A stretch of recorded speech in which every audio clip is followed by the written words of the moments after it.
The Antikythera Mechanism.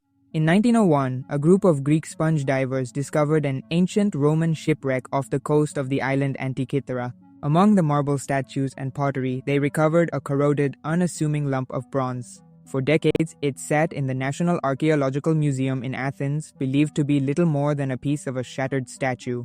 The truth, however, was far more complex. It wasn't until scientists in the 1970s began examining it with X-rays that they realized what they had. Inside the corroded rock were gears, dozens of them. The established story of technology was that complex geared devices were an invention of 14th century European clockmakers. The ancient world had levers and pulleys, but the precision engineering needed for an intricate mechanical calculator was thought to be over 1,500 years in the future. The Antikythera mechanism shatters that timeline. This device is an astronomical computer of staggering sophistication. It contains over 30 interlocking bronze gears, some with teeth barely a millimeter long, all housed within a wooden case the size of a shoebox.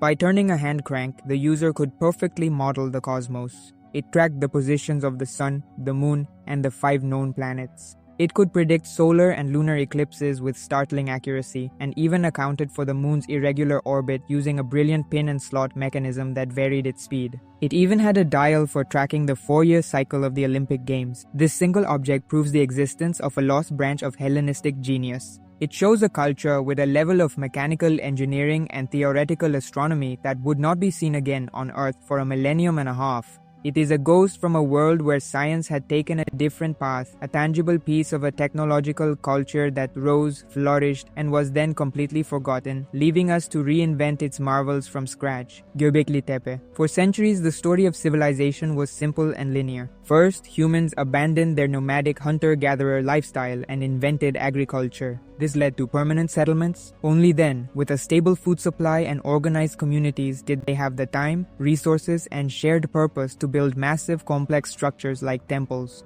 Farming came first, civilization followed. It was considered a fundamental law of human development. Then, a German archaeologist named Klaus Schmidt began excavating a remote hilltop in southeastern Turkey. Locals had always considered the hill a sacred place, but archaeologists had dismissed the limestone slabs as simple medieval gravestones. Schmidt saw something else. He saw the tops of immense, deliberately shaped T-pillars buried just beneath the surface. As his team dug, they uncovered not a graveyard, but a vast and intricate temple complex. When the carbon dating results came in, they were impossible to believe. The site was 1100 years old. Göbekli Tepe was built 6,000 years before Stonehenge and 7,000 years before the first pyramids. More shockingly, it was built by people who had not yet invented farming or pottery. These were hunter-gatherers, the very people who were supposed to be incapable of such a monumental undertaking. The complex consists of massive stone rings with intricately carved pillars weighing up to 20 tons. They are covered in reliefs of boars, foxes, lions, and vultures. This structure completely reverses the story of our past.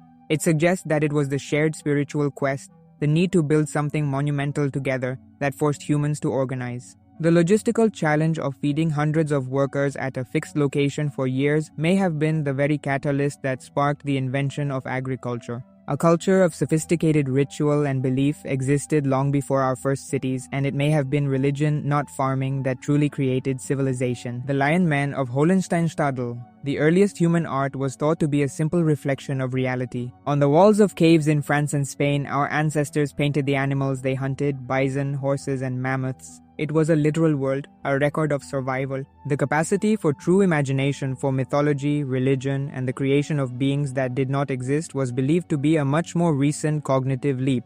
The discovery that would challenge this was made in 1939, when fragments of a mammoth ivory figurine were found in the Hohensteinstadel cave in Germany. Before they could be properly analyzed, World War II began, and the pieces were forgotten in a drawer for 30 years. When the fragments were finally reassembled in the 1970s, the result was astonishing. The statue was not a man, and it was not a lion. It was both. Standing over a foot tall, it had the body of a human, but the head and fierce visage of a cave lion. It was a therianthrope, a hybrid creature born not of observation, but of pure imagination. Dated to an incredible 40,000 years ago, the Lion Man is the oldest undisputed example of figurative art in the world.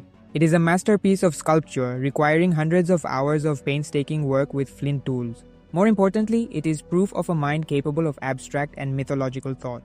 To conceive of a part human, part animal being is to have a complex spiritual world.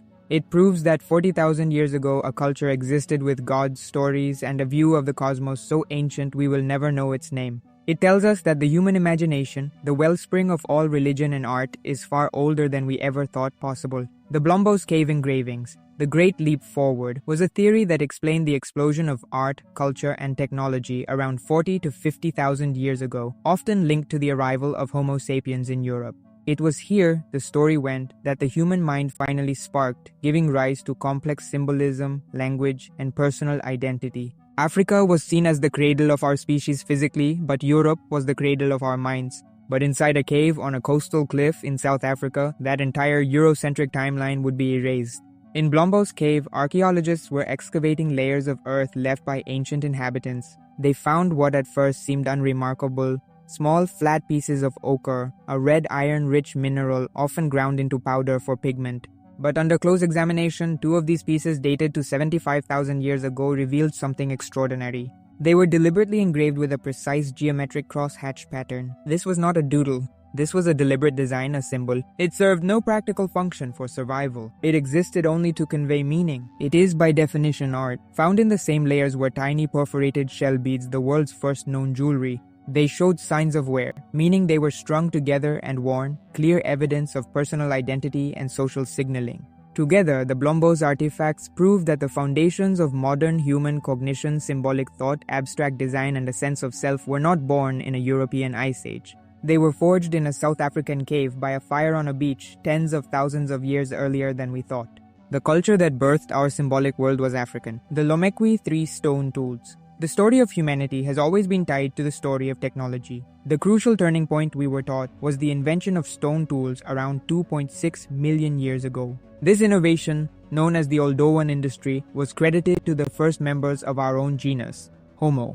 The act of deliberately striking one stone against another to create a sharp edge was seen as the spark that separated our direct ancestors from other hominins. It was the birth of culture itself, the first time knowledge was passed down to shape the world. This fundamental tenet of paleoanthropology held for decades until a discovery was made on the shores of Lake Turkana in Kenya. There, at a site named Lomekwi 3, a team of archaeologists found a collection of stone tools. They were large, crude, and clearly ancient. They included heavy cores, anvils, and sharp-edged flakes. They were unmistakably the product of intentional manufacturing. But when these tools were dated using paleomagnetic techniques, the result was staggering. They were 3.3 million years old. This makes them 700,000 years older than any known fossil of the genus Homo. They predate our own lineage by an almost incomprehensible margin. The toolmakers were not our direct ancestors. They may have been an earlier, more ape-like hominin such as Kenyanthropus or Australopithecus. This discovery fundamentally detaches the dawn of technology from the story of our own genus. It means that the very first idea, the concept of making a tool, was not ours. The very foundation of culture, the tradition of passing knowledge from one generation to the next, began with a different, unknown group of intelligent beings.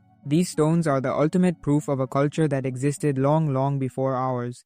If you enjoyed this video, then subscribe for more, and feel free to leave your suggestions for what's next in the comment section down below.